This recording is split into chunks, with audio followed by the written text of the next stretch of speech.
It would end with James Bond panting in an alley. How did you find me?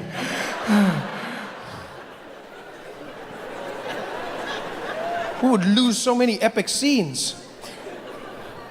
Like that moment where James reveals his name. You know that scene in the casino we always wait for? Him dressed in the tux, playing a high-stakes game of baccarat. You can see Idris Elba walking over to the bartender now to place that iconic order.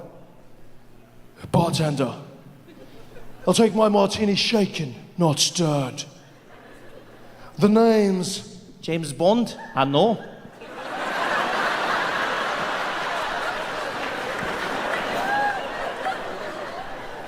I'm sorry, mate. Have we met? No. I just heard there was a spy in town. Figured it was you. What gave me away? Is it the way I dress? Oh, there's just something about you. Something like what? You know,